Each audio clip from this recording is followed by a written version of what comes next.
नमस्कार, आप देख रहे हैं DTV भारत और मैं हूं आपके साथ निर्भय किशोर। और आज एक नई बात है। दरअसल निर्भय के एनालिसिस में आज हम बात करेंगे बजट की, आम बजट की। वैसे तो यह आम बजट आम नहीं दिख रहा है, खास दिख रहा है। इस बजट में बहुत कुछ है लेकिन कहने के लिए कुछ भी नहीं है। मैं इसलिए कह रहा हूं कहने के लिए कुछ भी नहीं है क्योंकि आम नहीं रहा ना, ये तो खास हो गया है। ये खास इसलिए है कि देश के इंफ्रास्ट्रक्चर में एक लंबे वक्त के लिए लंबी कहानी ये बड़े बजट जो होगा वो गढ़ेगा। ये 2022 और 23 का जो बजट है 100 सालों के लंबे सफ़र को तयगा। प्रधानमंत्री ने ये बातें कही है। इसके अलावा जो खुद वित्त मंत्री हैं उन्होंने कहा है कि एक लंबे वक्त के लिए यानी कि 2047 तक के लिए एक बेहतर परिकल्पना वाला ये बजट है और ये बजट बहुत कुछ लेकर आएगा। डिजिटल भारत की बात करें, इसके अलावा वंदे भारत रेल की बात करें, युवाओं को रोजगार देने की बात करें, ये सब कुछ था इस बजट में। लेकिन क्या नहीं था? निर्भय के एनालिसिस में आज हम इसी पर बात करेंगे कि इस बजट में क्या नहीं था और उसके लिए मुझसे बेहतर, क्योंकि मैं जितना समझ पाऊंगा उससे बेहतर एक अर्थशास्त्री, एक शिक्षक इसे समझा सकते हैं इस बजट को। और इसे समझने के लिए आज निर्भय के एनालिसिस में हमने स्वागत किया है। सलाहकार हैं Indian institute of business management के AK नायक सर। सर हमारे साथ है। सर बहुत बहुत स्वागत है आपका। थैंक यू वेरी मच निर्भय जी, बहुत बहुत धन्यवाद। सबसे बड़ी बात यह है सर कि जैसा मैंने कहा कि मुझसे बेहतर आप समझ रहे होंगे एक अर्थशास्त्री के तौर पर भी, एक शिक्षक के तौर पर भी। और जिस तरीके से हमने डिजिटल भारत की बात की है, इस बजट में बहुत कुछ था। आप कंप्यूटर से जुड़े हुए भी एक बड़े अधिकारी के तौर पर भी आपने काम किया है, इसलिए मैंने आपको स्वागत किया समझने के लिए। इस बजट में मैंने कहा कि आम नहीं है, ये बहुत खास है सर।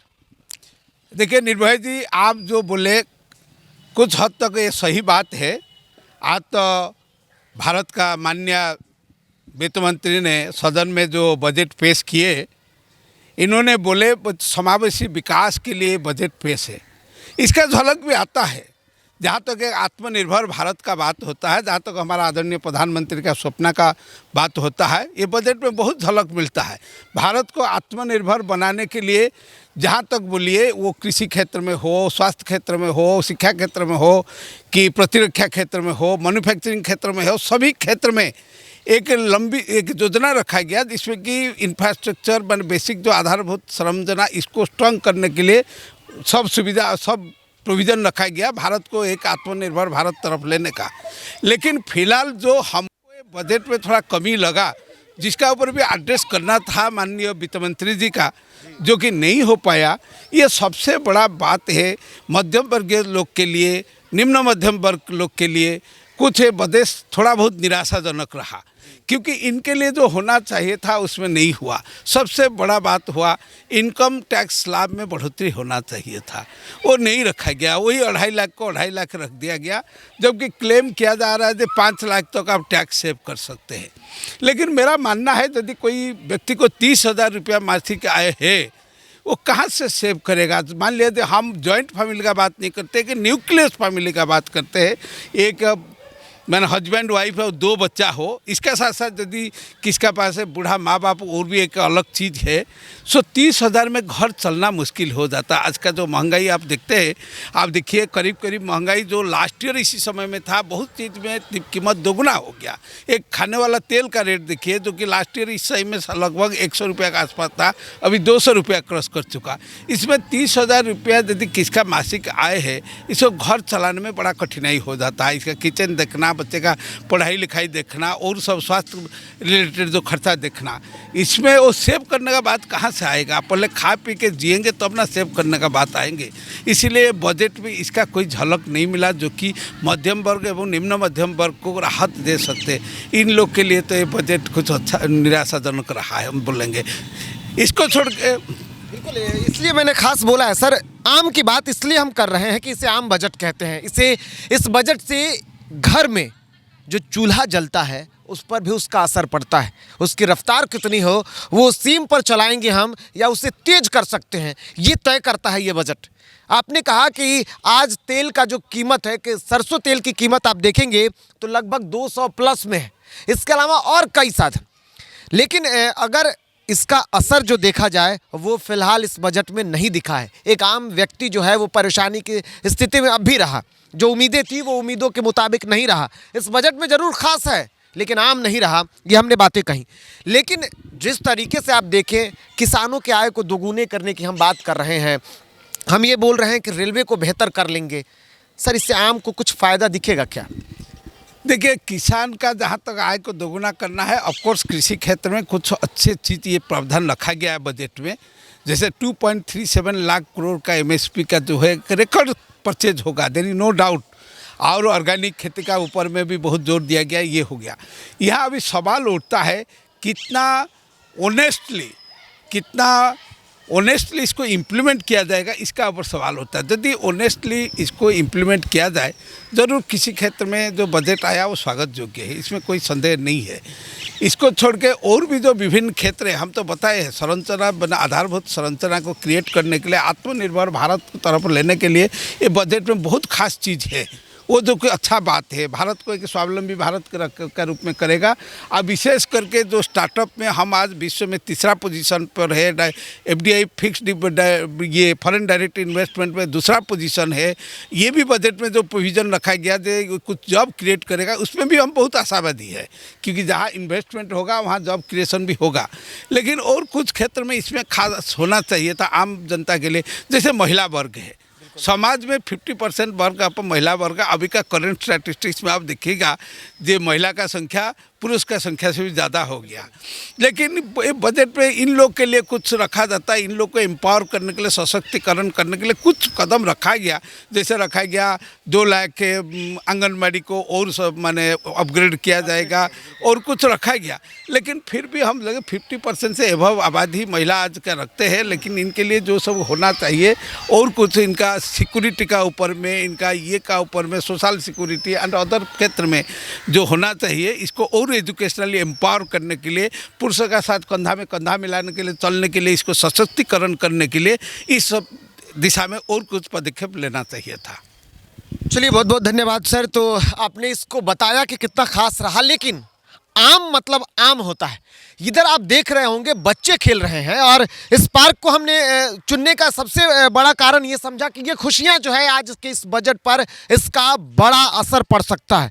ये खुशियां आज दिख रही हैं, लेकिन इस खुशियों के पीछे जो सबसे बड़ा व्यक्ति होगा, एक आम इंसान होगा, उस आम इंसान के लिए सरकार ने आज क्या किया? ठेंगा। उसके लिए सरकार ने आज कुछ बड़ा नहीं किया। देश को आप जरूर आत्मनिर्भर बना रहे हैं, देश को डिजिटल जरूर बना रहे हैं, देश के विकास में बेहतर काम कर रहे हैं। वंदे भारत अगर दौड़ेगी तो इसका फ़ायदा जरूर होगा, लेकिन एक आम इंसान के लिए, एक गरीब तबके के लिए। हालांकि प्रधानमंत्री ने भी कहा, और यहाँ तक कि खुद वित्त मंत्री ने भी कहा कि ये जो बजट है वो समावेशी विकास का बजट है। इस बजट में गरीबी को ख़त्म करने वाला बजट है। लेकिन भला कहाँ ख़त्म होगा? ना आपने स्लैब चेंज किया उस टैक्स का जिसमें 2.5 लाख आम इंसान 25 से 30 हज़ार रुपये अगर कमा रहा है तो उसके लिए घर चलाना मुश्किल है। शिक्षा महंगी है, डिजिटल हो रहा है अगर देश, और डिजिटल पढ़ाने की हम बात कर रहे हैं तो उसके लिए बज़ाब्ते मोबाइल चाहिए। हाँ, ये ज़रूर है, इस बजट में ये कहा गया है कि मोबाइल सस्ता हो जाएगा। लेकिन भाई, मोबाइल अगर सस्ता हो जाएगा तो इंटरनेट तो महंगा हो रहा है। इसके अलावा आप देखिए कि जो इंपोर्ट हो रहे हैं वो सस्ते हो गए, जिसमें से मोबाइल और चार्जर। कपड़े सस्ते ज़रूर हो गए, लेकिन कपड़े सस्ते होने से राहत तो कहीं और नहीं मिली जहां मिलनी चाहिए थी, नहीं मिली। यानी कि टैक्स स्लैब में जो लगातार ये मांगे हो रही थी कि कम से कम सरकार को 5 लाख कर देना चाहिए, लेकिन वही 2.5 लाख पुराना वाला ही। अब सरकार ने ये कहा कि और सिस्टम मजबूत किया जाएगा टैक्स को लेने का, यानी कि जो उसके प्रोसेस प्रक्रिया है उसको सुदृढ़ किया जाएगा। तो जाहिर सी बात है कि एक आम इंसान अगर बचने की भी कोशिश करेगा वो बच नहीं सकता है, जो चुरा रहा हो। हालांकि ये गलत है, हम इसका बढ़ावा नहीं दे रहे हैं और ना ही इसका समर्थन कर रहे हैं, लेकिन कुछ ऐसे लोग हैं जो शायद अब वो उस प्रोसेस को पूरा नहीं करते हैं। बहुत सारे ऐसे लोग होते हैं अभी भी कि वो आईटी रिटर्न नहीं करते हैं। नतीजा इसका यही होगा कि वो अब एक बार आईटी रिटर्न में आ जाएंगे, मजबूरियां उनकी हो जाएंगी जब सिस्टम को दुरुस्त किया जाएगा, उनके खाते अगर उस दायरे में आ जाएंगे, जब बैंकों ने इस सिस्टम में सपोर्ट करना शुरू कर दिया तो जो लोग अब तक नहीं भरा करते थे उनकी मुश्किलें तो बढ़नी तय है। तो फिर आम बजट में उनके लिए परेशानी वाला ही कह सकते हैं। दूसरी बात, अब कहा गया है कि कृषि को मजबूत करेंगे, लेकिन अब तक ये नहीं कहा गया कि जो खरीदारी होगी, जो सब्जी बाज़ारों में होंगे, वो सस्ते होंगे कि महंगे होंगे। वो तो पहले से ही मार है उनके। एक तरीके से देखें तो सब्जियों की जो महंगाई की जो मार है वो सब्जियों पर दिखती हैं, खाद्य सामग्रियों पर। नहीं कहा गया अब तक कि क्या कुछ सस्ता होने वाला है उसमें, लेकिन सिस्टम को दुरुस्त किया जाएगा, यानी कि ट्रांसपोर्टिंग में कुछ राहत दी गई है। शायद उसका असर हो सकता है कि वो कम हो जाए, लेकिन लगातार इससे पहले जीएसटी की बातें की जा रही थी कि जीएसटी में पेट्रोल को लाया जाए, वो तो बातें हुई नहीं। आज भी राहत नहीं दी गई, यानी कि पेट्रोल और डीजल में भी कोई राहत नहीं मिली। और पेट्रोल और डीजल के 1 रुपये 50 पैसे या 25 पैसे की बढ़ोतरी जो होती है वो आम इंसानों के घर तक पहुंचती है, जिसका नियम यही है कि वो रोज़ दिन परिवर्तन होता है, कभी बढ़ता है कभी घटता है, लेकिन बढ़ने के बाद तो असर दिख जाता है, घटने का असर आम इंसान पर नहीं दिखता है। उसमें भी कुछ बेहतर परिवर्तन करने की ज़रूरत है। तो कुल मिलाकर के देखें तो बजट खास हुआ, देश डिजिटल हो जाएगा, आने वाले 2047 तक बेहतर बनाया जा सकता है। किसानों की आय, हम ये भूल नहीं सकते कि प्रधानमंत्री मोदी ने यूपी में जब बात किया था, शाहजहांपुर में उन्होंने कहा था कि 2022 तक किसानों की आय को दोगुनी कर देंगे। आज फिर कह रहे हैं किसानों की आय को दोगुनी कर देंगे, लेकिन ये भूल गए कि वो किसान प्रदर्शन कर रहे थे। एमएसपी पर खरीदारी हुई, ये जरूर कहा गया कि एमएसपी के माध्यम से अब किसानों के खातों में पैसे जाएंगे।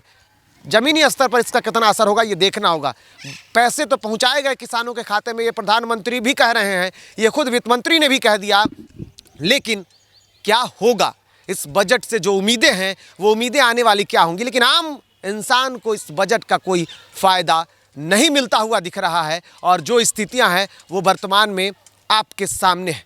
इसका कितना असर होगा, क्योंकि हमने देखा है, इस देश ने देखा है कि एक प्याज की कीमत पर सरकार बदलते हुए आज आम को कुछ नहीं मिला। इसका असर क्या होगा? कहा यह जा रहा है कि 5 राज्यों के चुनाव को सामने रख करके सरकार ने यह बजट तैयार किया है। उसका क्या फ़ायदा इन 5 राज्यों में होगा, या उसका खामियाजा भी सरकार को भुगतना पड़ेगा, ये वक्त बताएगा। लेकिन निर्भय के इस एनालिसिस में वक्त हो चला है आपसे विदा लेने का, इसलिए मुझे आप विदा दीजिए और साथ ही साथ अपनी प्रतिक्रिया जरूर दीजिए कि इस बजट में आपको क्या कुछ खास लगा। फिलहाल इतना ही, नमस्कार।